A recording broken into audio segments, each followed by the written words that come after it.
Welcome back to Middle Fingers Up. I'm your host, Kiran. And today's guest, okay, what can I say about today's guest? I have so many things to say.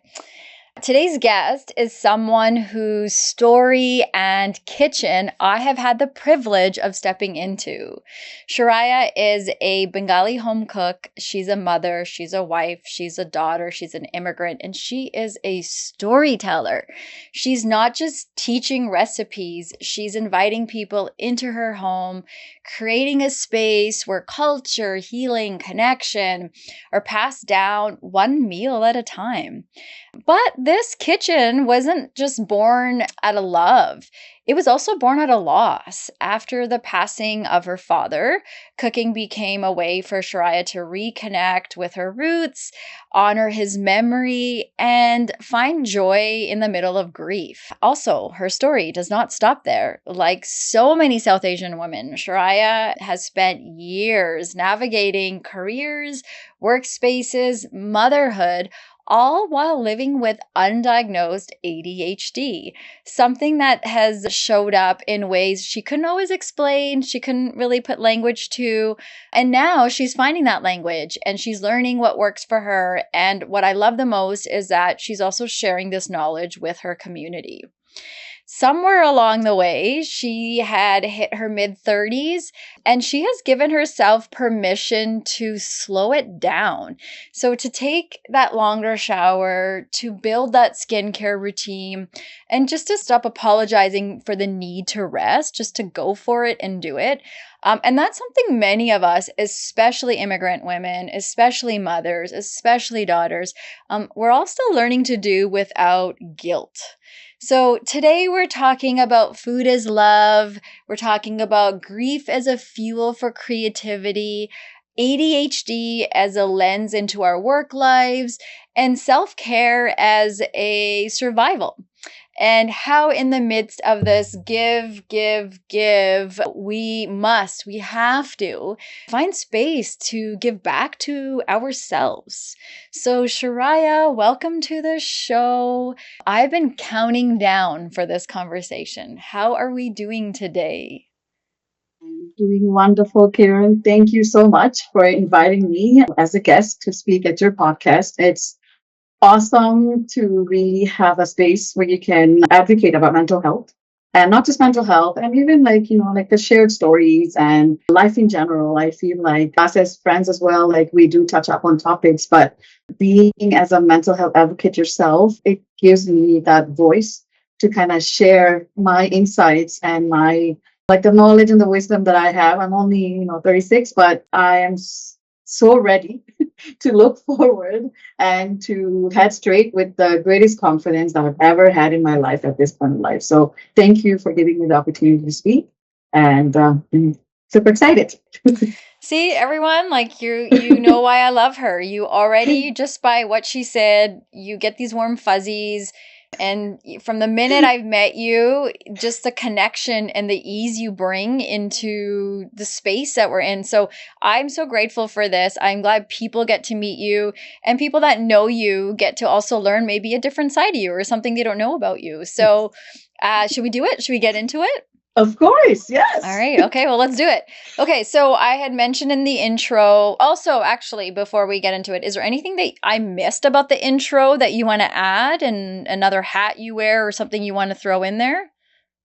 Yeah, I think there's a lot of layers that any person has, and not just mother or parent or daughter, like an immigrant daughter, sister as well, and daughter-in-law. There's so many layers, and I think it's a lot. I think I'm just excited to see what we touch on beforehand and then how we end it. Okay, and then let's do that. Okay. You're right. There are a lot of hats. And so, as I was saying in the intro, I had the opportunity to come to one of your cooking classes. What an experience. It's not really a class. It's not like going to school. Some of us were nervous to go. I think, like for me, I don't cook very well. I don't feel confident in the kitchen. You bring so much ease. And I think that's one thing I want people to know right off the bat is like if you hate cooking or you are worried about how bad you might be at chopping onion or what, that's not at all what this cooking class is about. There's such a different vibe. So let's talk about that for a second. What inspired you to open your home in the way that you have with guests that get to come in and have this experience with you? So, like a little bit of my background. So, I immigrated from Saudi with my six siblings in total. We're a big family. We immigrated from Saudi to Canada, so in Toronto. And my dad actually was the first Bengali person to open the first supermarket in Toronto. So, we could find all the Bangladeshi vegetables and foods and everything, and the entire. And so, in 25 years, that community became the Bangladeshi hub. Like literally now there is 20 plus stores. Now there is a sari shop. Now there is sweet shop, mishti shop, and there is so many things. There is so where all the Bengalis now get together. So he was the first person to open up that gate to create that community. Because again, I feel like I see how he felt because that's how I felt when I moved to Calgary. That sense of belonging, the void. I live in the southeast, deep southeast, Calgary, where there is no samosa shop. Like I miss my samosas, my shingara, like we say in Bangladesh. And they're different. They're not the same as the Indian type. And so I missed it. And I was like, what? So I started cooking with it. And I sort of got Kieran, like from young age, I'm like, I will never cook with dough. Like I don't get it. I kind of always like beforehand, I always aim for perfectionist. And I feel like dough is something that you will mess it up. You will go through trial and error. And I wasn't ready for that. So I was like, I'm never working with dough. But moving to Calgary, right after I moved to Calgary, I lost my dad after only 8 months later. So I didn't get to see him when he passed away. I obviously quickly flew there. Never got to say goodbye to him, but that all that experience within that 1 year. So moving from Toronto to Calgary to feeling this void, and then my dad passing away. I went through a lot that year, and of course, my daughter was only 1 year old, and I was starting to have health issues as well. So there's all this stuff for being dumped on me, like without any of my control. And that, I think that's what pushed me to kind of look ahead and be like, what can I do? How can I deal with it? How can I grieve? How can I embrace the grief? And how can I share my stories? So I can also build a community just like my dad did and also share my stories. And I have met so many guests. Some guests cried to me and saying that after attending your class, I started cooking because my mom passed away 15 years ago. And it was a man, believe it or not. But so I'm seeing all these connections, and I feel like all this is happening, and heading towards the right way. And we have no control of it. We don't have the wheels to drive. We just have to go with it. Yeah. That's how my class started. Just so well said. Thank you for sharing that. And we're going to pick apart some of that immigration, Yeah. moving through the provinces. We're going to get to some of that. A couple of things that stand out that you said is one is this what your dad started, this community he created from scratch. Like that's something to be so proud of. And I would imagine if he were here today, he would feel a sense of pride in the way that those of us that have experienced your kitchen share that. I'm not surprised that people cry in your classes. I'm not surprised that people share in the way they do because you open your home and your heart and you share. When I went to your class, there was a young Bengali chef that came, and I remember her saying that she was very disconnected from your community community as well. She had her reasons why. And she was just really craving a Bengali home cooked meal. She hadn't had one in years. And she looked you, she just went Yeah. online, found you, Yeah. joined the class, and came. And I was like so honored that I got to be there when she was there and to have that back and forth with you. And so there's so much magic in that. And all you're doing is creating a class. And then there's these people that come there and share their stories in the way they do. And so I think that's phenomenal. And I'm curious, like, for you, what does it mean when someone walks into that kitchen of yours for the first time? Like, what's the meaning for you? What's the significance for you? I think yes. When someone does come to my home, it's not just the aroma, right? The aroma, everybody loves the aromas of the spices. And when you Mm. walk into an Indian restaurant, that's like, I love that smell. So yes, it's definitely there. But at the same time, the greetings, how you welcome, the first impression, the smile. It's the same thing as when my husband comes after a long, like he's a mountain biker that he does as a hobby.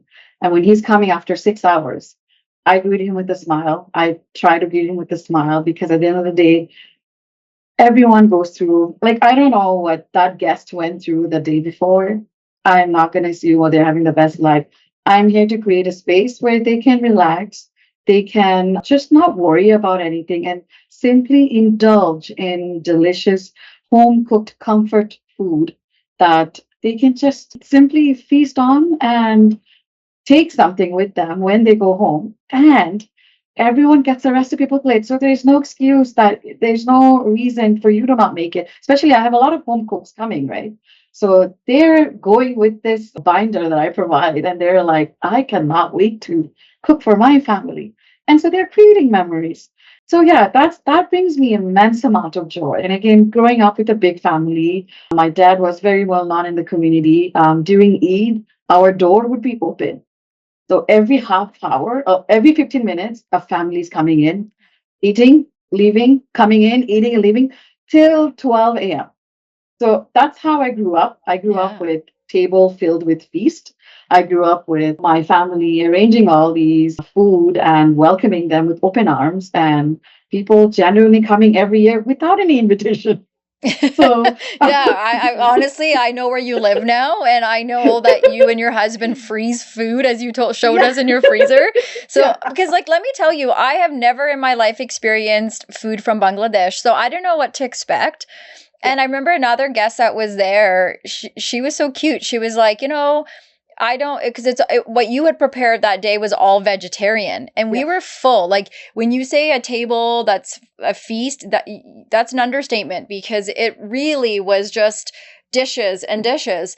And I remember that this one woman saying, "Oh, I always need my meat. Like I need my to eat meat to get full, and I cannot believe how full I am. And we didn't have any meat today, and it was like." It was so cool to sit there and learn from other women that are also vegetarians and are like, it's so limited when you order food and when you eat vegetarian dishes. It's kind of like secondary. People don't really consider it, yeah, and here we are full on feasting with a vegetarian meal. And yes. so I'm curious, like, for you, what's a moment in your kitchen where you felt most connected to your purpose? Like you were exactly where you were meant to be? Because I felt I was exactly where I was meant to be that day when I came. I had a rough day, and I had mentioned that. And my husband encouraged me to go. I was going to cancel last minute, Oh. and I was so grateful because I remember standing there and being like, "Oh my gosh, I have goosebumps. I'm so glad I'm around these women. I'm here." And so I want to know for you, like when was that for you in your kitchen where you connected to your purpose and you're like, "This is where I'm supposed to be." Yeah, I think it's when I had my own kitchen. So Yeah. a little bit of background, a little bit of background of that is, so I always had a passion for cooking. I think growing up, and I'm the oldest, daughter of the family. I'm the second oldest. I have an older brother, so it's brother, me, brother, sister, brother. It's like that. We have like a pattern going on. But being an oldest daughter, it's almost like you don't even have an oldest brother anymore I because believe you, it. yes, it's almost like you exist as an older sibling, and you're there to provide, to protect, to care for. And I had this from childhood. I had this really deep passion for cooking, but I didn't have the space to cook. So my mom was a passionate cook as well. My dad loved to cook as well. So the thing is, I really never got to cook at Monster. So I started cooking after I got married. So after I got married 12 years ago, I finally had my own kitchen. And even at that time, the first actually 6 years, I was sharing it with my mother-in-law. So again, that's still sharing. There's still struggles and navigations going on while sharing a kitchen with another woman who also likes to cook. And Right, my yeah. husband also likes to cook. And so now, after moving to Calgary, they have their own unit downstairs. So we have our unit. I finally have my own kitchen. And honestly, that's when like I was able to cook with the dough, cook with, making fresh lasagna, exploring all these different recipes, Korean fried chicken, pizza, all sorts of recipes. I went crazy. And I think my husband, my kids love to eat. And that's what motivates me. I cook every day, and I love to do that. It's just a genuine passion. I have a legal assistant background. I studied law and stuff like that. And I remember going to a family law firm, and all the lawyers are already working, and I'm going in with like paratas, paratha in the morning. Mm, And I'm like, guys, mhm. I made them fresh. Please have them. And yeah, I did. I did very well in my job. But at the same time, they remember my food. Even after Yeah. 5, 6 years, that's what they remember. And food is, what goes inside. It's what you feed yourself. It creates a memory. Like It you does. can't erase that. It's therapeutic, and Yeah. I think this is a magic only immigrant women carry, because when you share that story about bringing Pronte to work, I think of my mom, and sometimes I get mad at her because she that's how cooking is how she shows her love, and she will bring appreciation, cooked food for the doctors assistants, her physiotherapists, like people she's going to see who are helping her heal. It's her way of giving. Yeah. And so everyone knows, oh, Gopi's going to bring something. And let's, in some ways, she's Yeah. also moved first to the line for an appointment too, Yeah. because people are like, yeah, we'll take Gopi's cooking. But it honestly, you only hear about, I mean, I'm sure others do it too, but it's such a trait for immigrant women who that's how you show your love. And I think that's amazing, and I hope that never ends. You talked about earlier about your father's passing shaping your decision to start your kitchen. So, can we talk a little bit about grief? Grief is a funny thing in our community. It's always interesting how we process it. So, for you, like, what did grief teach you about what matters most in your life? We see how grief, again, that concept. I mean, we have lost our grandfather, grandmother, but they were all in Bangladesh. And we didn't grow up like as an immigrant, our parents here. We don't have any uncle and aunties and grandparents, actually. We were only the first generation here. So, me and my siblings, we didn't grow up with uncle and aunts. But people are passing away. They are passing away in Bangladesh. And yeah, we hear about it on the phone. We cry about the same day, but it's not a life changing thing because again, we're not that close, right? So the first experience, obviously, experiencing grief is when my father passed away. Which again, out of my six siblings, I was the only one who was very very close to him, and who he was also very close to me. Like he also felt like my daughter was my trophy. He proudly said, "She is the manager of my house. I will listen whatever my daughter says, whatever is good for my family." And yeah, that's how he treated me, like that.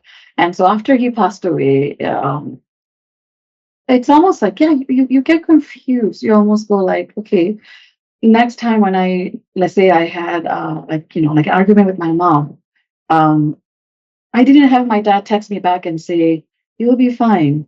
Just call her, talk to her. She's sad." Like this time when I had a fight with my mom, my dad's text didn't come. And I think that's when it hit me. And I'm like, oh, like I cannot just have somebody else kind of, lead me or just comfort me. That's what I got, comfort. He's a very emotional man. He is very emotional man, and in the family now, I feel like I'm very like emotional person as well, and so I felt like part of me just died, just like how he was emotional. He was very close to me. I felt like part of me also passed away, so I felt that void. And so when I was well, when I started therapy a few months before that, and then my dad passed away. I basically, for 1 year, I couldn't look at his photo. I could not hear his voice.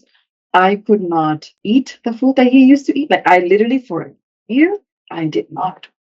And so through healing, through therapy, I found ways to navigate life and to really slowly open the doors to breathe, to really go to the places that he used to, pick up that chips that he used to buy for me. I remember, Kiran, when I went to the Bengali store in Calgary, I went in and I'm there to buy fish. Okay, yeah, I'm starting to cook fish because me and him used to eat fish curry every day. And so I'm okay. I see the chips bag and I break down in the middle of the store.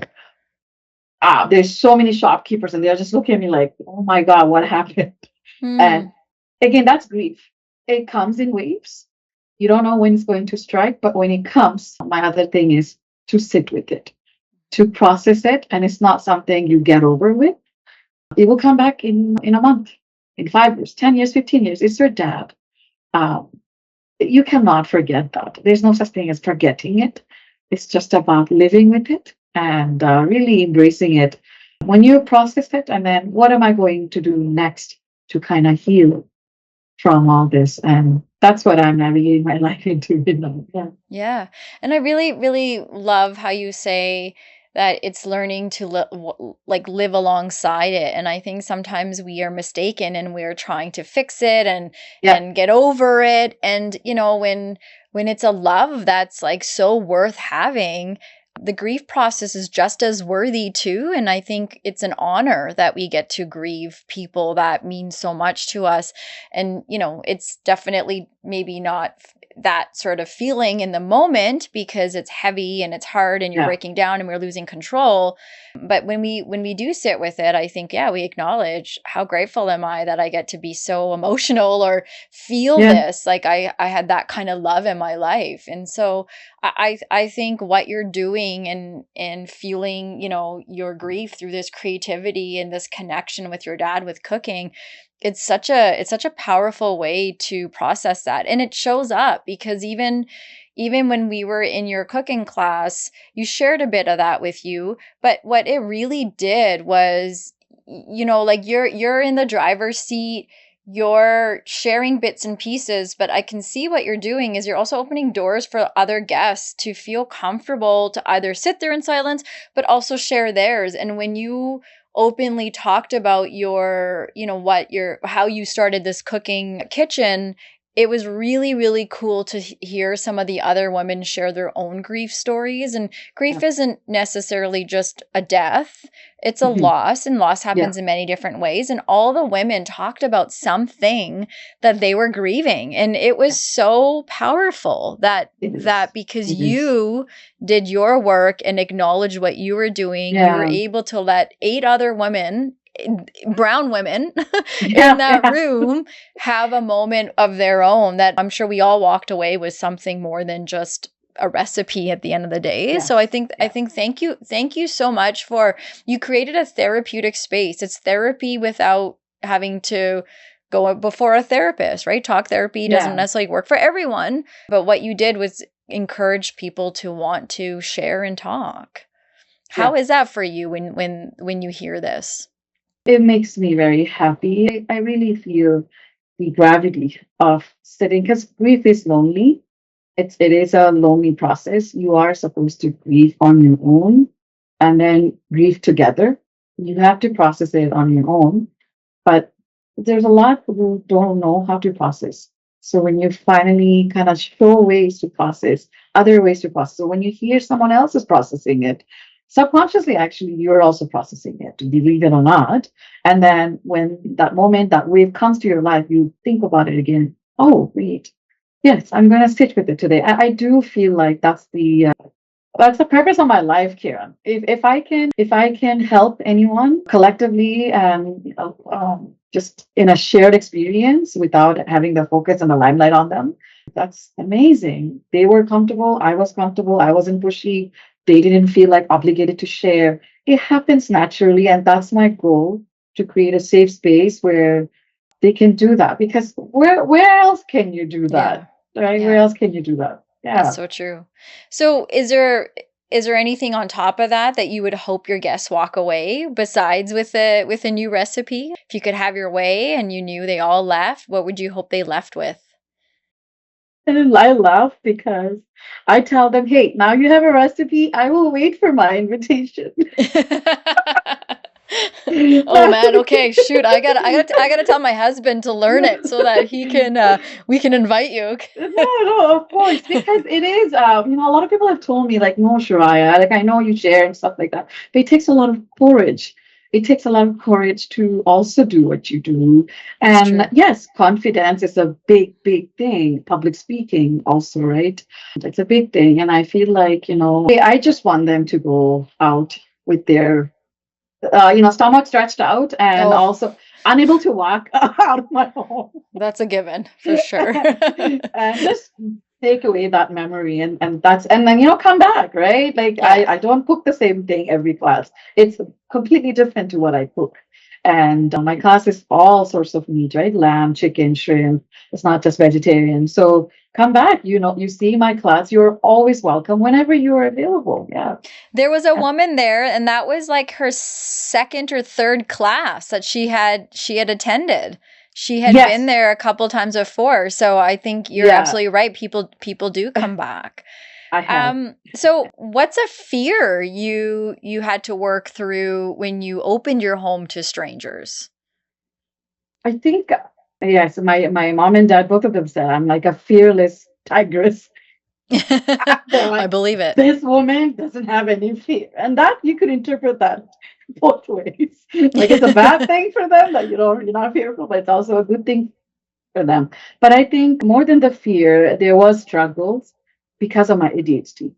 Oh, okay. Yes, that struggle was there. Believe it or not, the first 3, 4. So I host one class a month. So the first 3, 4 months, I broke down half an hour before the guest came. I Oh, legit, interesting. like, doesn't matter. I wake up at 6 a.m. I wake up at 8. I wake up at 5. It doesn't matter how prepared I am. The breakdown is happening half an hour before. And that's just a clustered all the stuff that are in my head, the overwhelmingness. But believe it or not, when they come, it's out the window. Mm, So it's the mhm. internal struggle of, and I guess that's the fear, right? The fear of messing it up, the Yes. fear of saying something wrong. And Kiran, I know, honestly, that was my first, and I'm so happy that I got to host 8 of you South Asian women. But that was my first time because all the 200 guests that came into my home this one year, they were all really Caucasian. They were Mm, Caucasian, they're Europeans. I have lots of Filipinos, lots of Asian. So my guests are all over the world. And yeah, it's that fear that what if I say something? What if I pronounce something wrong? Because I do have an accent. English is my second language. I only came here when I was 12. Um, but yeah, that fear of messing it up, that fear of what if they're like when I heard that chef, it was her second time, by the way. yeah. So when she came first time, suddenly I never felt it, but that day I was thinking about my chopping skill. Because I'm like, what if she thinks about my chopping skill, right? Yeah. I didn't go to a culinary school. I don't have any experience in working in kitchen. Yeah. Yeah. So that was the fear. Yeah. So I love that you talked about that internal fear, because I think from the outside, we often can look so well put together, and we throw lipstick on, do our hair, and we show up at Yeah. these events, and Yeah. whether we're a guest or, it's you, the chef, that's cooking for us, we all play this game of, I'm cool, I'm good. No one knows what kind of breakdown we had in the car, or even like Yeah. before going to an event, what many of us go through getting ready and not almost wanting to cancel sometimes. All these sorts of things come up. So I think a lot of us women can relate to what you're saying. And I'd love to break that down a bit more. Like, Mhm. what advice would you give to some of us that are struggling and we kind of get in our own way and maybe we don't live life the way that we could because we cancel our quote unquote plans often. Yeah. And I don't just mean plans of going out to dinner. I mean plans of goals and dreams and all these aspirations, all these, even you and I were in an event recently and some of the women were so free getting up and out in the backyard and Yeah. just Yeah. dancing. Yeah. And for others, that would be nerve-wracking to just be Yeah. free that way. So we Yeah. all have our limits and whatnot. And so what's your advice to us about how to address those internal fears? Everyone will need different advice, I think. But at the same time, yes, the fear, the internal struggles, take a moment, take a step back. I think instead of rushing through that next thing to do, take a step back. What's We're so fixated into getting something done, getting something out the way, and that's because our mind will drive us crazy. That's it as an ADHD. Until it's out the window, our mind is constantly sitting with it and fixated into it. But it's okay. Who's pushing us? Who's rushing us? Who's telling us to go? Nobody. You are in control of your mind. And if you feel that overwhelmingness is there, take a step back. Take a step back before you go into that whole breakdown or freezing mode. Take a step back and take your time. Take that 5 minutes, take that 10 minutes to write it down. Write down what at that time, like I have this book. I have a book that looks like a sari actually. Pretty cool. Ooh. But I have this, I carry it with me everywhere, and when I do those stuck point is what my therapist told me. What is my stuck point? What is that is making me scared and not able to go with it smoothly? You write it down. And the more you expose yourself into what really scares you, like you said, these internal fears, the lesser you will feel it the next time. So instead of saying, "Oh, I'm just gonna get it done. Okay, okay, okay," and then everyone's gone, and then now you're crying. We don't want that. Yeah. We don't want that. We don't, there's no rush. No one is judging you. And if there are, who cares?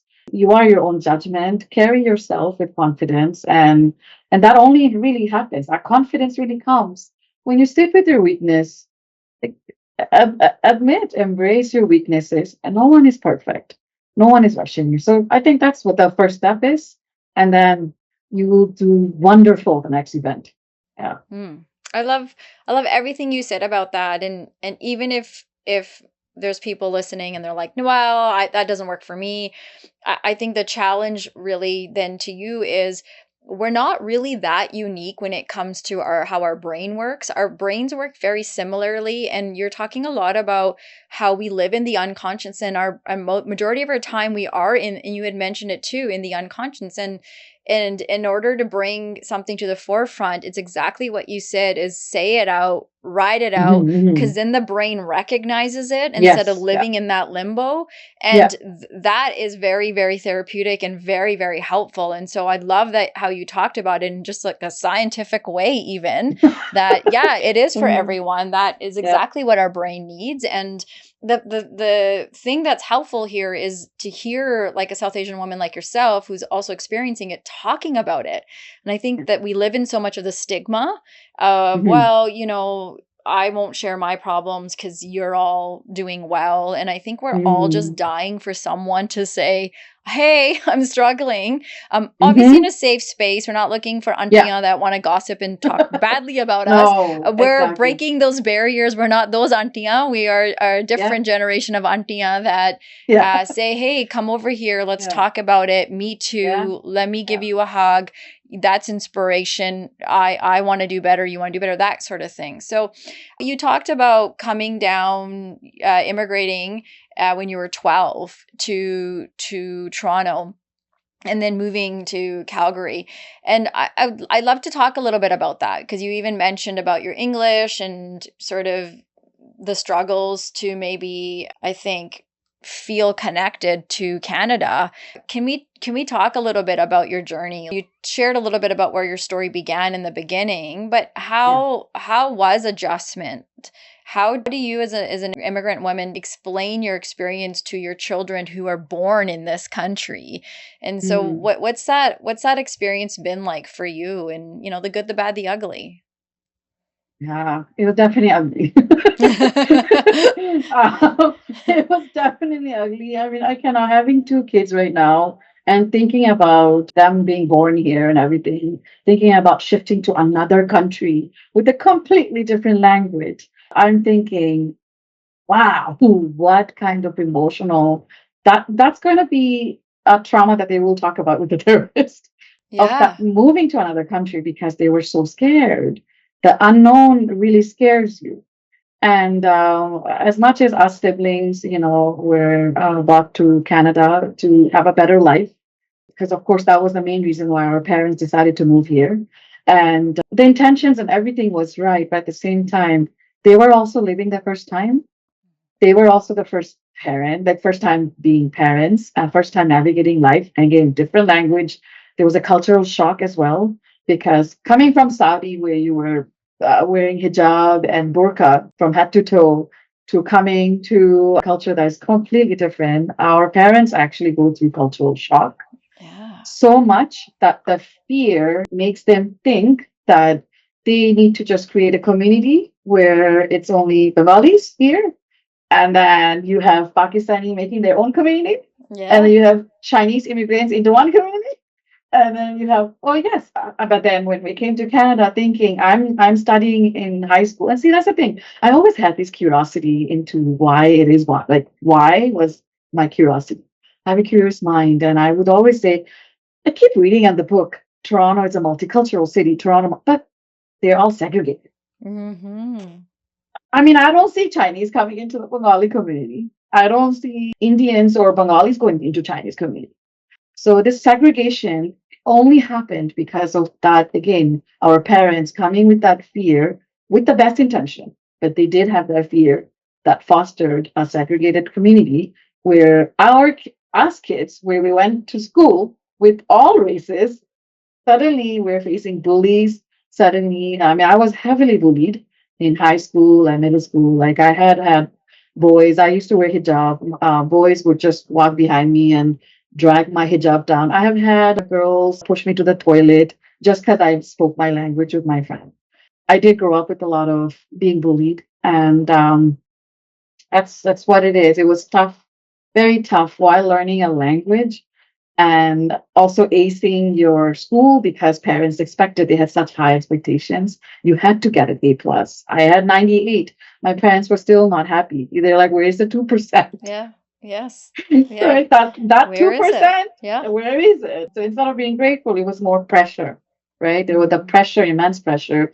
And imagine, Kiran, that was your teenage years, Yeah. and you're going through hormonal stuff, and there's romance. Yeah. There's boys. I only went to all gender school only when I went to York University in Toronto. Before that, I was all girls school. So when I saw men walking at York University, I held to my dad. I'm like, what? Right? I would imagine, like, the culture shock, like things that you don't know how to prepare for. Yeah, You they don't did even not consider prepare us. that. No, no, no. That's the thing. And as parents, we do all think we're doing the best. I know I will pass down something to my parents. Again, it's all about how much less we're missing out. It's Yeah. not about Yeah. whether we are or not. Yeah. Subconsciously, we will, and that's the beauty. That's life. But I think with their fear and pressure, and we definitely had that struggle of navigating life through teenage years, young adulthood. Yeah, yeah, it was Yeah. definitely tough. Yeah, I'm really grateful to have you talk about your experience as an immigrant, and I think it's something that we have to continue to talk out loud about, because that bullying, that mistreatment, that lack of understanding, and the huge yeah, amount of privilege that comes with those of us that behave that way, it Yeah. hasn't gone away. And I think a Yeah. lot of people today are like, oh, racism, it's really not there. But it's just a nice version now, and it's Yeah. hidden, it's subtle, and not all immigrants see it in the way that maybe my parents, when they came years, and you had glass bottles thrown at your head when you were walking down the street.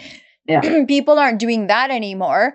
They're Mhm. giving those, the microaggressions, like people talk, saying to you, oh, your English is so nice.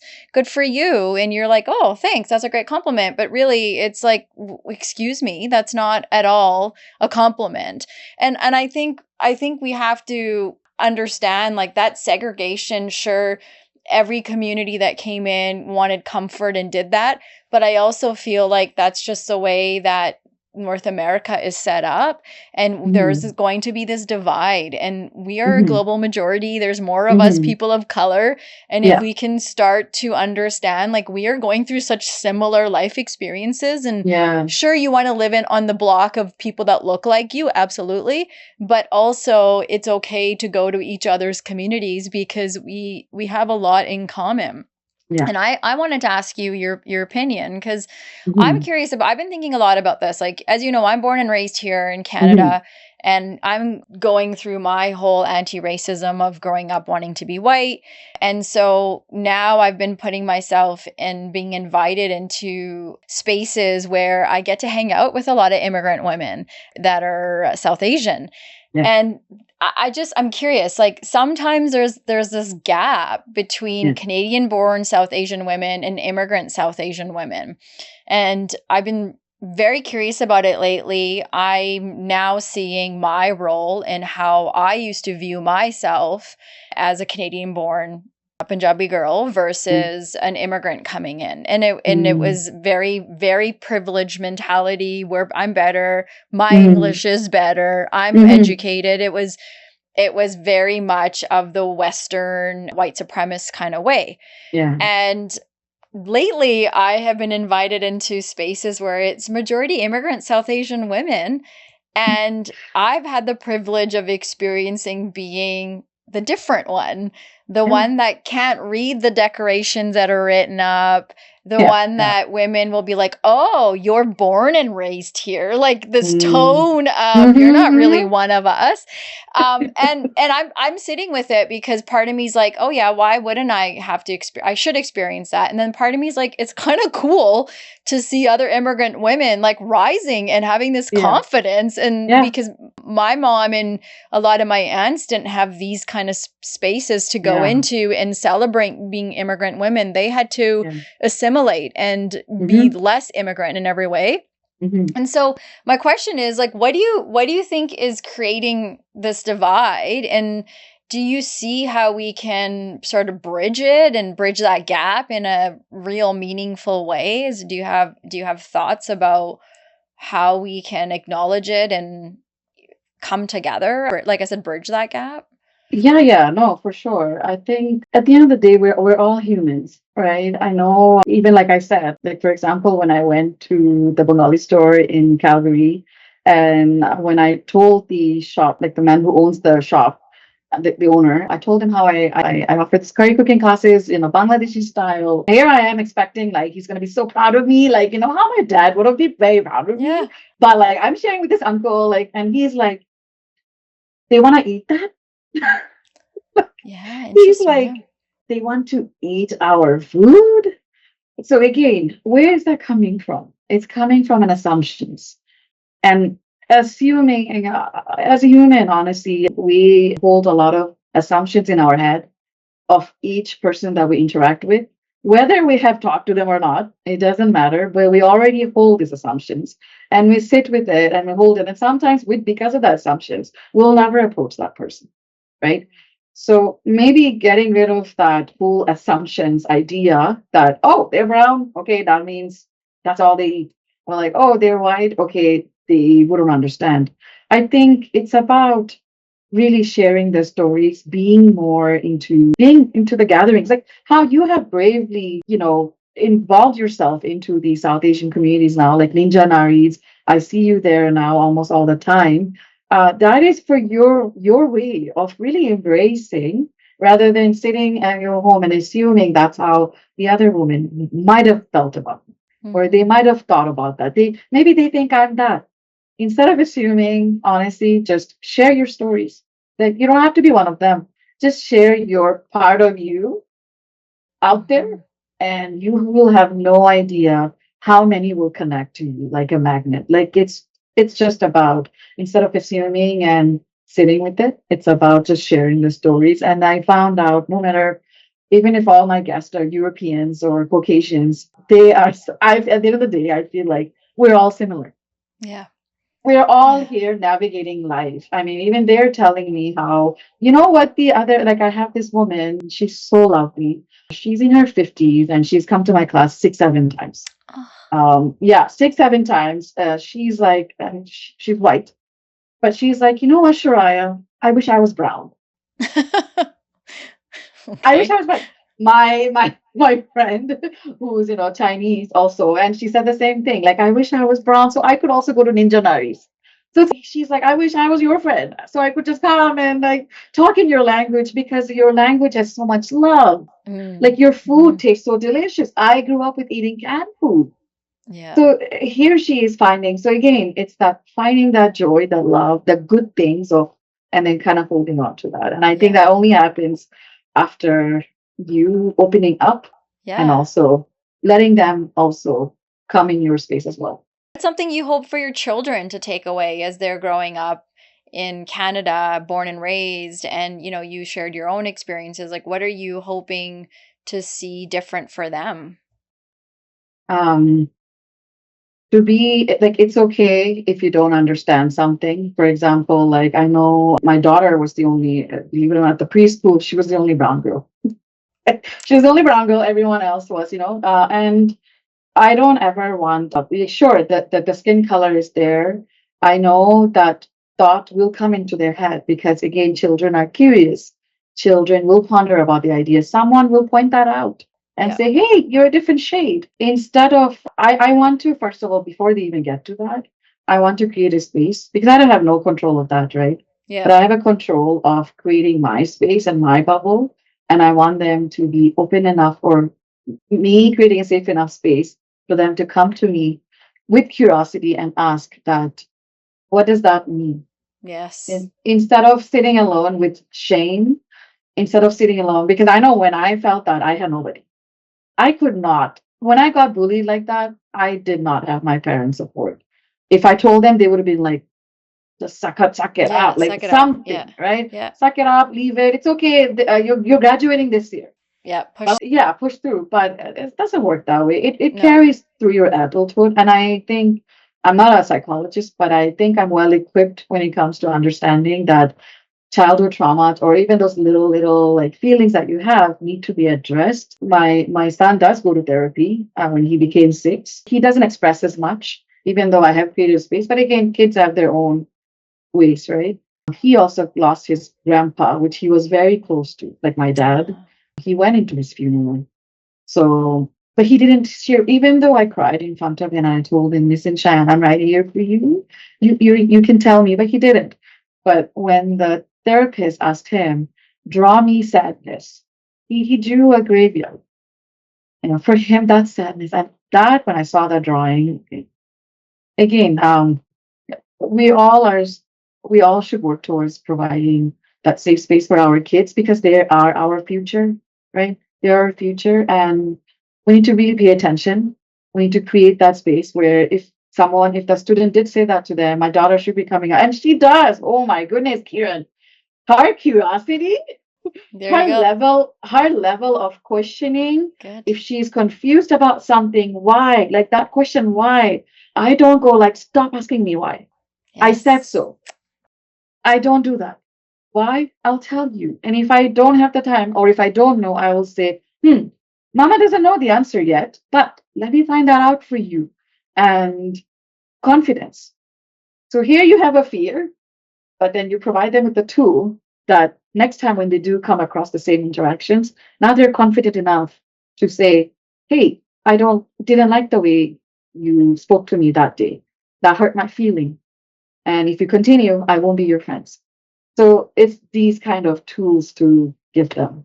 Yeah, And like it's so clear that you are doing the work for yourself to show up for your children. And I think that's the biggest purpose when we do have kids is mm, can we leave this world a little bit better than we were in? And a lot of us grow up with this, well, I turned out fine mentality. And honestly, we're not trying to just turn out fine. We're trying to make it a bit better. And I think our yes, our kids, exactly what you said, that self-confidence is so important. And my husband and I talk about that too. We're like, yeah, who cares if they suck at school? Who cares if they're great at school? They'll figure it out. But at the end of the day, they won't be able to figure out any of this stuff if they don't yeah, have any kind of worthiness or mm, self-confidence or reassurance. And a lot of the times when we become adults, we're looking to other things, other people, material things to yeah, show our relevance. And that's just not possible for all of us that don't have that kind of money. So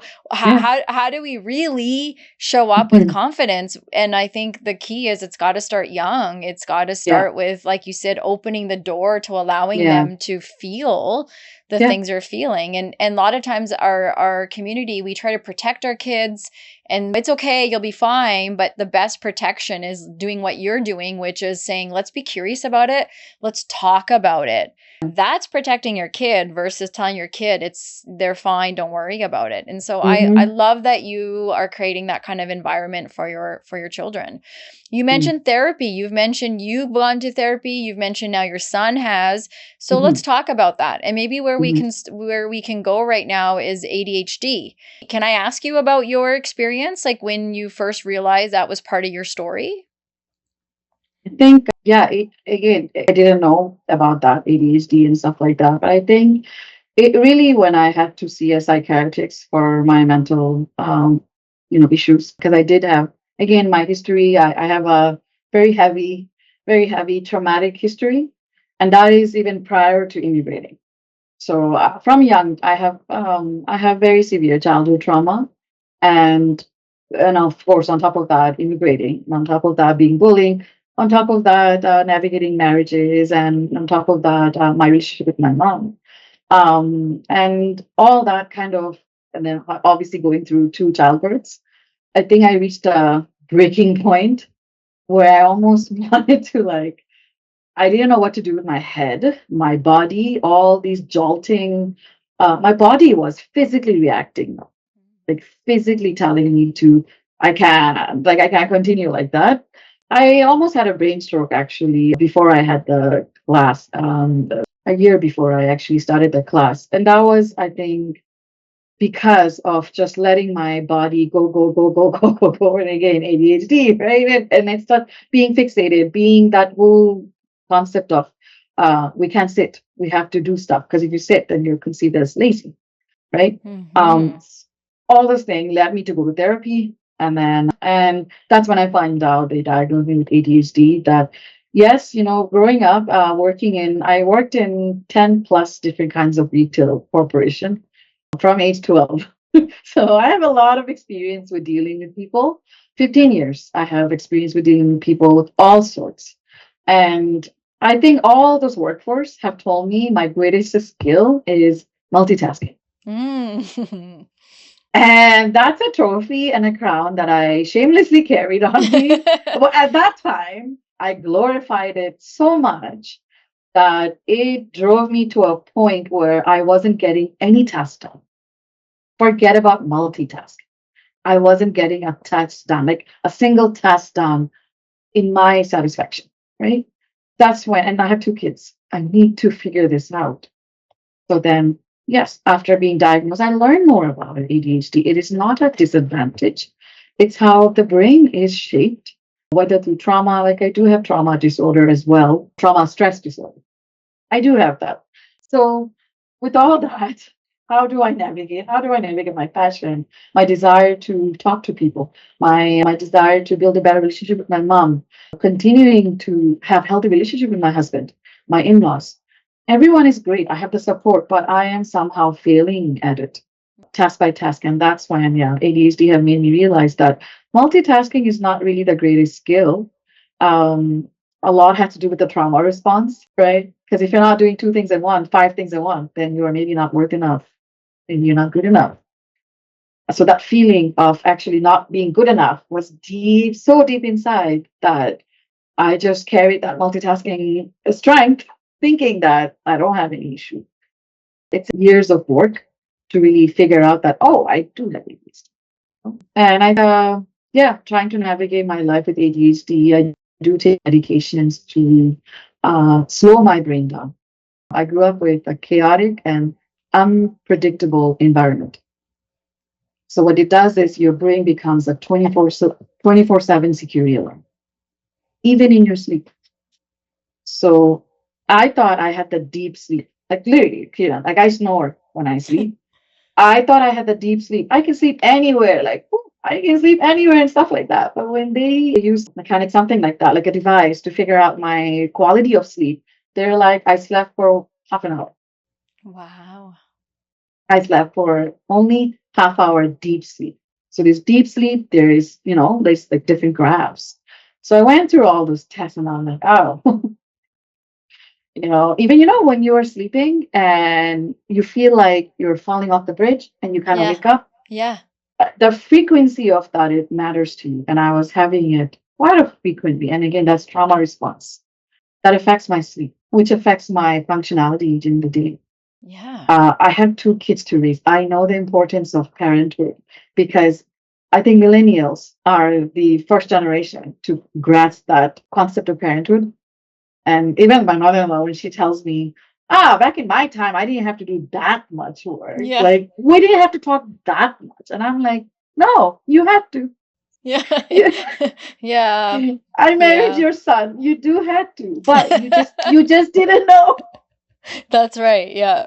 Yeah. Right. And so we're here, our millennials as parents, we're not only healing ourselves, we're not only learning ourselves, we're also parenting, and we're also parenting our husband and our parents, Yep. you Yep. know. So again, it's Well not in a said. negative way. It's not in a negative way, but I think now with the right amount of now that I figured it out, I think that I do have bad days. I definitely do have bad days, which is fine. I don't beat myself up for it. I don't feel like, oh my God, that's it. Like, there's no point. There's no point of living. Like, no. I live for myself. That's something that the therapist had to tell me. The Shuraya, you're not living for your kids. You're living for yourself. The skincare is not to look pretty. It's you're taking care of yourself. So that's why, like you mentioned, at age 35, only the age 35, I realized you should be doing skincare. We're all aging. We're all like, we should carry ourselves with more grace. And that starts with simple as skincare.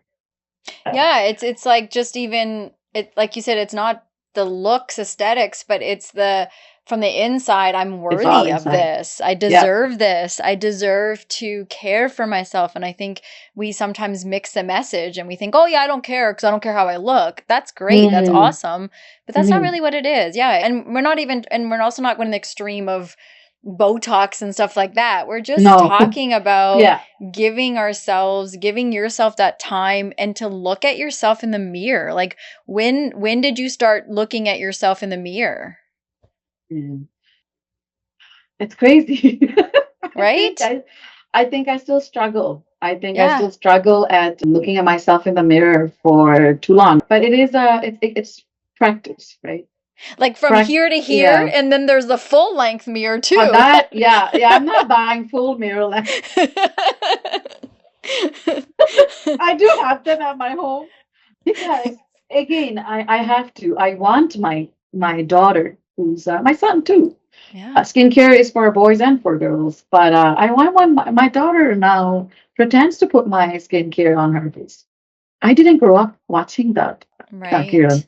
My mom didn't have a skincare concept. She maybe got that concept when our siblings became older, maybe when she was maybe in her 40s and 50s. So Yeah. she self-sacrificed herself so much. And as our oldest daughter, that's what I saw.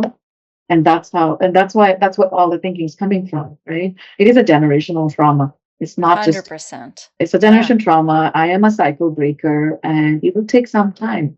My daughter, of course, it will come to her naturally because now she has seen her mom has these products or these cream, day cream, and she has this face wash.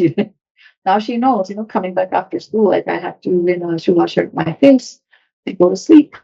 Yeah. Feel fresh, feeling fresh, Yeah. yeah. That will come to her naturally. Yeah. So Yeah. Well, and it's like you said, like you're a cycle breaker. And I think it's exhausting because we're bringing in the stuff that we know from our past, our history, and then we're looking at the future and we're like, oh, okay, something's unsettling. I'm trying to make some mhm, changes. And that can be a lot of pressure on ourselves because yeah. we are trying to break those barriers. Like you said, it's a generation that's learning of what parenting is. And it's Mhm, not, shade to the previous generations, the elders. It's just we learn as we grow, and that's the way, gratefully, where we're at, where we're learning there's all these different resources and ways to deal with the generational trauma, the intergenerational trauma, and like things that I think a lot of our community is suffering so much from, given the past with their history, colonization.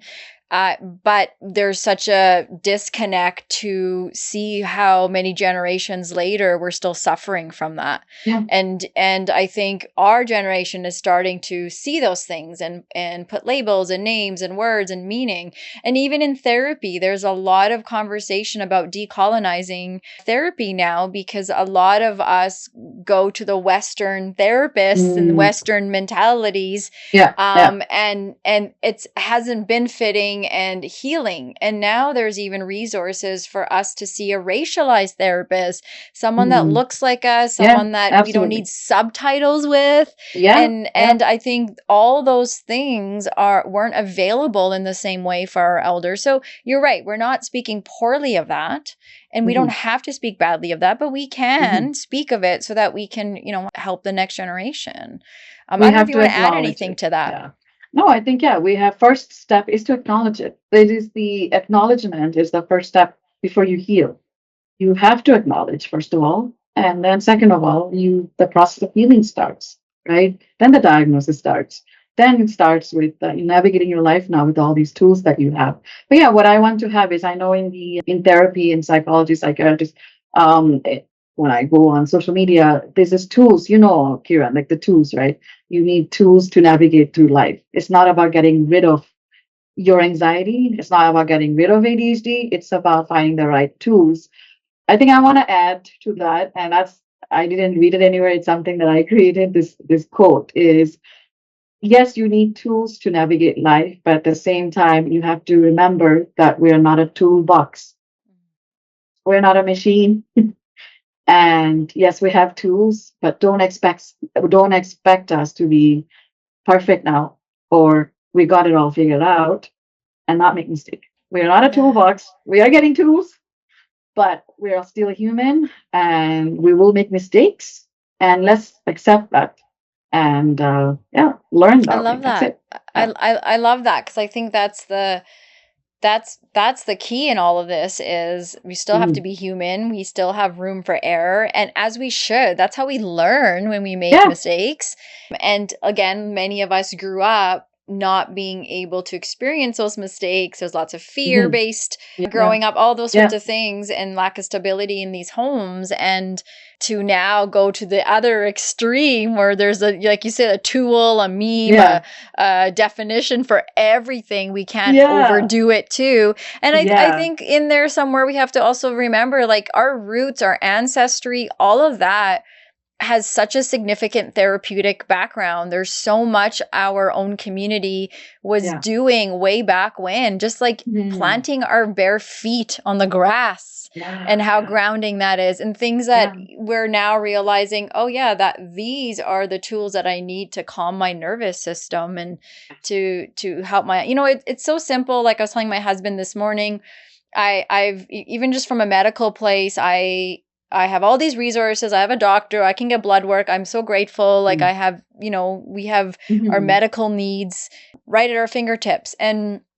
But I've been experiencing tiredness for so long, and my doctor and I, we do blood work and we realize I am having thyroid stuff. It's nothing crazy. Meds, Yeah. all that's going to help. I'm fine. But I was saying to my husband today, I'm like, for so long I've been feeling off. But Mm, even knowing this, even being educated, even having my career in mental health, all these sorts of things that are supposed to help me think I'm better, even with all of that, I'm still operating from that generations and generations of what's been passed down to me of you're fine, it's just in your head. You just learn to live with the abnormal for so long mhm, that you think, oh, mhm, it's normal for me to be this tired all the time. mhm. And when you realize that there's a reason behind why you're feeling the way you are, like that's really empowering. It's really helpful. And now I can take a simple pill and in 3 months I'm going to have the energy that I didn't have. And Yeah. it's so ridiculous on one hand of Yeah. how, like how Yeah. we just deal with things in the way that Yeah. Yeah. we deal with it, and we suffer silently for no reason. Yeah. Yeah. Yeah. Absolutely. Like who's watching? Who's, like no one is really rushing. If you're, it's your body that you have to listen to. If there's anything you have to listen to, it's your body. Tune Yeah, into your symptoms. Tune into your headaches. Tune into if your body feels tired. I mean, can you, for someone who doesn't take a nap, can you take a nap today for an yeah. hour? Like what's gonna happen? Nothing's gonna happen. So your body is craving that attention that you do have to attend to. Yeah. Definitely. And I love that you said that, like, start with the body because it always tells us. Yeah. It always tells us what we need, what we don't need. Yeah, it does. So what would you say to women who feel guilty for taking longer than that 5-minute shower, or taking time to invest in themselves, listening to their body, taking rest, who struggle with that? What is one thing that you would say to them? I would say really just again, it's all the internal, right? It's the internal fear, that the internal struggles, and really acknowledging it, like I said, write it down. If you think you're feeling guilty, okay, ask yourself, why do you feel guilty? And I'm telling you, Kiran, if you're brave enough to ask yourself, because a lot of women and men are not even brave enough to go through that route. You know it's coming from childhood. You know it's coming from your upbringing. It doesn't, you're not born with that kind of fear. And so instead of us not getting that right support when we're young, ask yourself now, right? Like, why do I feel guilty? And really, the answer is within.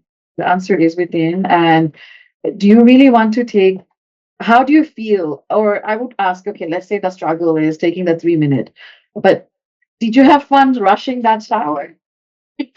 How did it really feel about rushing that 3 hour, rushing to bed, rushing to not finding the towel? Again, you're causing all those things, right? Nothing's good coming out of it. Everyone deserves to love themselves. Just give yourself some grace.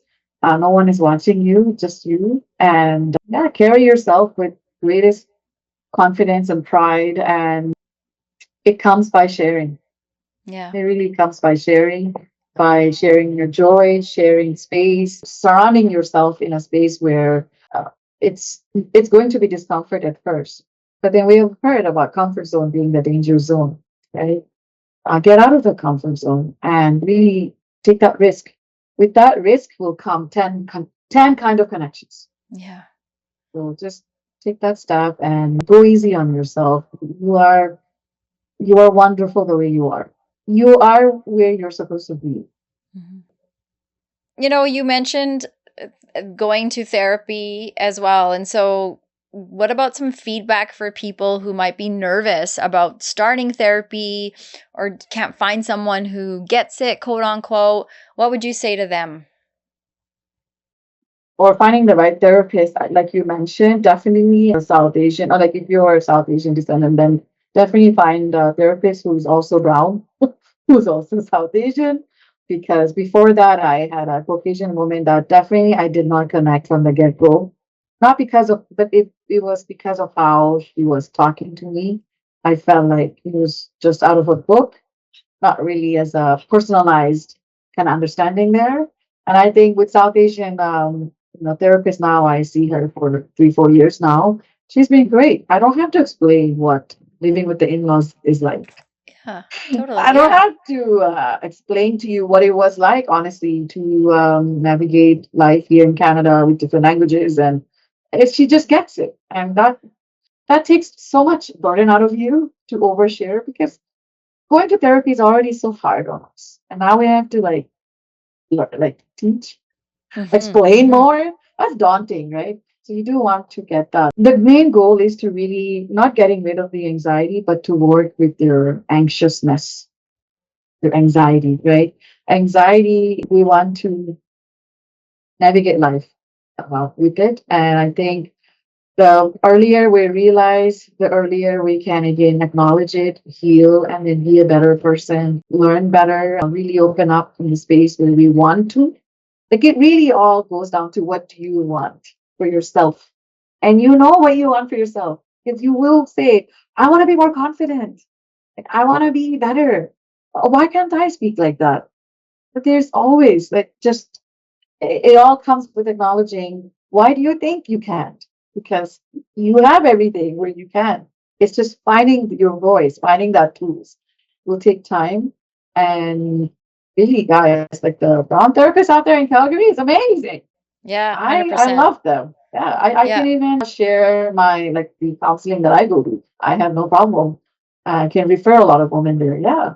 I think you're right. There are more brown therapists out there who get it, want to do the work. And it's like again, no shade on, like you said, the white therapist. Sometimes it's just this disconnect Yeah. and lack of understanding of what your own community needs are. And what gets complicated as the client is like we don't even sometimes know what our own community needs are. So we need a therapist Mm. before us that understands also the schooling side but also our culture and how those things come together, and they show up together a lot more than we realize. And whether you're an Yeah. immigrant, whether you're born and raised here, there's all these sorts of things that we just don't consider that our therapist can be helpful for. And I think I'm noticing a lot too is that there's so many opportunities that the South Asian community is putting out that are not just even therapy. Like I saw a flyer for a group hiking experience. Mm. I Yeah. saw a yoga in the park. There's lots of different activities and therapeutic Yeah. get-togethers a lot of Yeah. people in the community are coming together to do that are free, that are Mm, very mhm. little of charge. Even the Yeah. other day, like you and I got to go to one of the Ninja Neri Yeah. backyard kind of barbecues. That was therapeutic for so many of Mm. us, showing up and being with like-minded women, playing the music, eating the food, laughing, having conversation. That's also therapy. And I think the key is to not live in isolation, and a lot Yeah. of our women find themselves doing that. And Mhm. so I hear a lot of what you're talking about, from sharing your process with grief with your dad, the moves. There had to be some kind of connection with a community to help you get through some of those rough patches. And Yeah. so I'm grateful for what you're sharing. If you could go back to one age, what age would that be, and what would you tell her? When I was five, Oh, wow. Okay. five, What would yeah, you tell 5-year-old Shuraya? I would tell her that what is going around, whatever is happening around you, however way you're being treated, or whatever you're surrounded in, that's making you feel uncomfortable, hurt, or confused, it's not your fault. It's not your fault. It has nothing to do with you, and that's there's nothing you could have done. It's I feel like with children, it is so tough um, to undo the stuff. You can't undo. But Kiran, I want to say is trauma, right? Traumatic events happen to everyone. It with a different degree of severity. But traumatic events happen, whether it's a car crash or you're, getting an injury while you're playing soccer, or abuse, mental, physical, all those. It's traumatic events, but it's only a trauma when you sit with it. It's really only a trauma when you sit with it. Like, let's say a girl went through abuse, and it's very traumatic, but she had no support. right? No support. Instead of that, she got shamed, blamed, ridiculed. I think that's where became her trauma that results into even adulthood. Yeah. But let's say the same girl went to the same thing, but she had her family, her siblings, her extended family, doctors, teachers. That traumatic event didn't become like a trauma that she carried to adulthood now, that she's healed. Right? I just want to, because it is something that it comes in waves. That it was not my fault because I was a child, and that's it. There's nothing I could do. Yeah.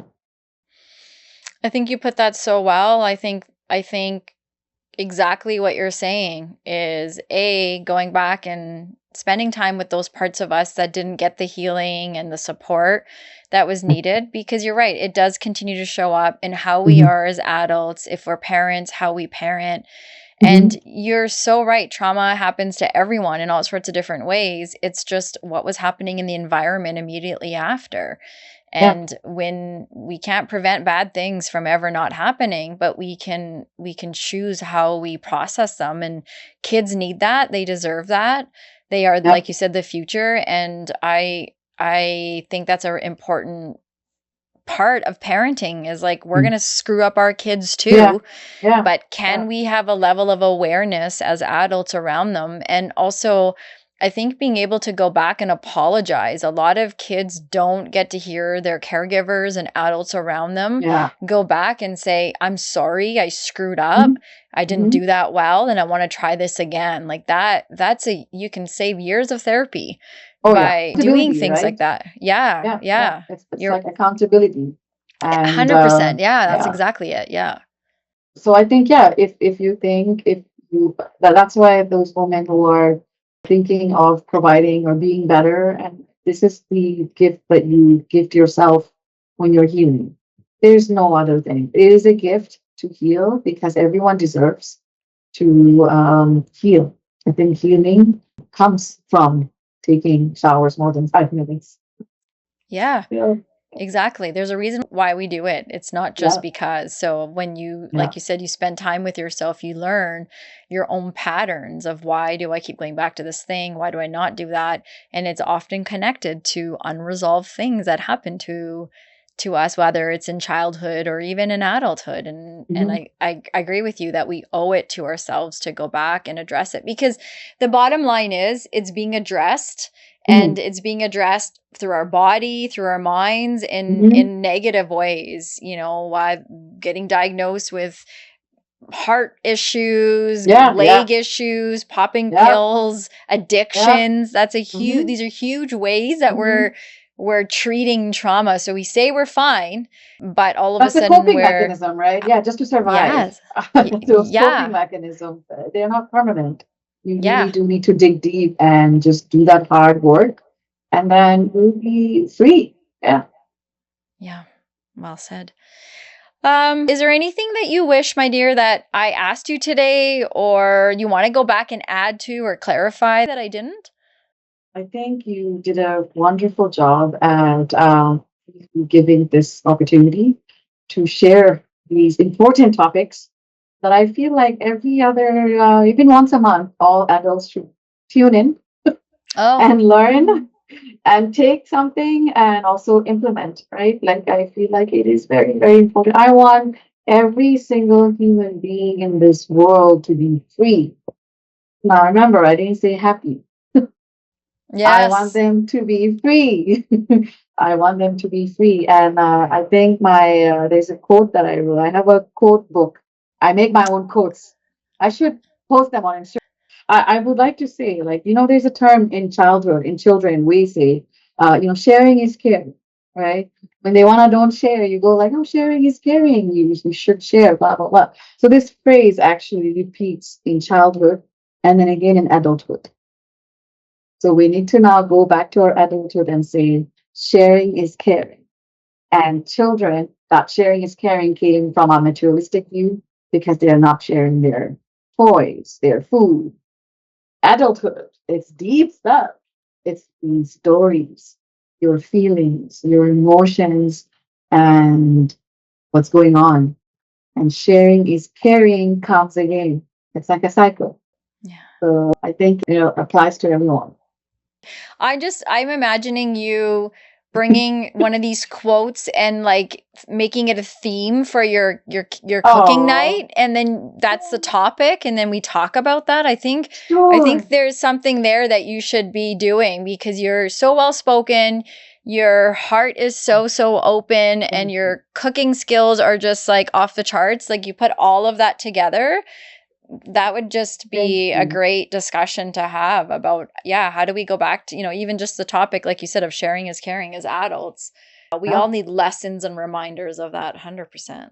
absolutely. I wrote it down. I will make it happen.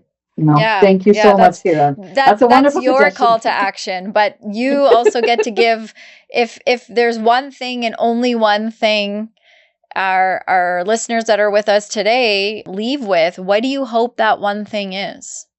One thing that they will leave from here is it may look very well put together. Like you said, this is Shuraya from Shuraya's Kitchen, who loves to host, loves to cook, and creates a feast. But at the end of the day, yeah, it's share your stories because I'm so damn attuned and invested.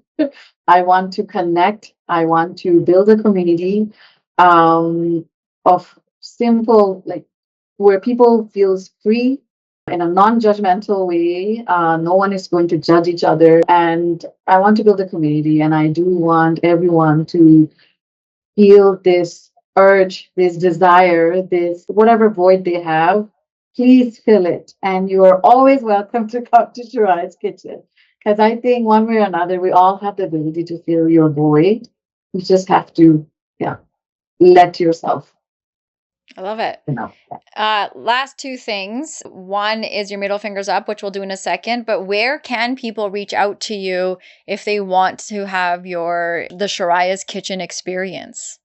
Yeah, you can visit my website, www.shurayaskitchen.ca. I do have my shop there where you will find the spices that I freshly grind for you right when you order. To all my classes, I host one class a month, and I have now till September. I'll post my October, November, December class soon. And yeah, you can find me there. You can find me in Instagram, Facebook, also at Eventbrite. I am here. I'm here on Google Map. So There's where no on excuse to Instagram and connect. Facebook? What are your handles for Instagram So and I think Facebook? it will still be Shuraya's It's Kitchen. Kitchen? Okay. Yeah, Perfect. Shuraya's Kitchen. Yes. We'll have that in the show notes. Yeah. Um, I really hope people go. I think it's an experience that you won't forget. It could be a cool family experience. It could be a work team building exercise. It Yeah. could just be you by yourself wanting to meet people. Like, there's so Yeah. many reasons to show up. You don't need to go with people. You can Yeah. just show up hungry, because you need Mm-hmm. to make sure you're hungry when you show up, because there's a lot of food And I don't to like get through. leftovers. I don't like Yes. leftovers. Yeah, Yeah. yeah. So that's a good one to remember, but there is a lot of food that you have to work through. So Yeah. okay, so lastly, like what do you want to put your middle fingers up to? What are you putting your middle fingers up to these days? These days, I would say insensitive. Insensitive is what I am. Actually, I know it's kind of off the. It again goes back to another quote that I wrote. It's basically it was my sudden. Actually, I realized that a few days ago about why I that insensitivity. So being sensitive, we have to stop using it as a negative emotion. So you are too sensitive. You're sensitive. It's a negative emotion. We, for some reason, our society have dwelled in this idea sensitive being a negative emotions, and then somehow being insensitive became a sense of feeling. So I Yeah. think I want to put my middle finger up to all those insensitive comments, feedbacks, and it's time, urgent time that we learn how others feel and to put yourself into other people's shoes and to really build empathy. Empathy is a learned skill. It's not something that you're born with. Please learn about empathy. Everyone has a chance, whether you're 50, 60, well, doesn't matter. Work on your empathy skills. Yes. Well said. I love that. The world could really use that today. That's really Yes. well said. So, Shuraya, thank you for opening your kitchen up to people like me who super connected, and we're grateful for going. Thank you for sharing your story today. Thank you Thank for you. opening your heart to us today. I know sometimes conversations like this don't always come easy, right? We're talking Mm, about grief, we're talking about mental health, we're talking yeah. about identity and the parts of ourselves that we're just still figuring out in real time. But you were so open, so willing to go there today, and I know there's a lot of people that are going to feel connected, especially our Mm, immigrant women that are yeah. isolated. There's going to Yeah. be a lot of themselves are going to see in your story, and I'm really grateful That's that awesome. I could be here with you for that. So thank you for your time. Well, thank you for letting me share my stories. And I shared a lot that not a lot of people know about, actually. Aw, Right? I'm So, honored that you no, trusted us. it's definitely a lot of new information to my followers, to the people, and yeah, always to reach out to as many people as we can to help each other to build that connection, community. And thank you for trusting me, and thank you for inviting me to speak at the City Hall this year. Like, it's because of Oh, yeah, you I got that that was great. opportunity. That was a great confident boost for me. So thank you so much. And we will talk again. Yeah. Thank you, Kiran. We will talk again. No, I'm really glad that you enjoyed that. And to the people, particularly the maybe even the women listening today, we say these conversations that we have here on our podcast are door openers. We're just scratching the surface. We're just getting started. Mhm. So we ask for your feedback. We want you to build onto a conversation like today's. If you want to say something, you always know where you can find us. If you feel there's other women that maybe could take something from today's conversation, please pass this along to them. I think that's a lovely way to share that you're thinking about them. Any last words before we say peace out, Shuraya? Just relax. Take this day for yourself. Yeah.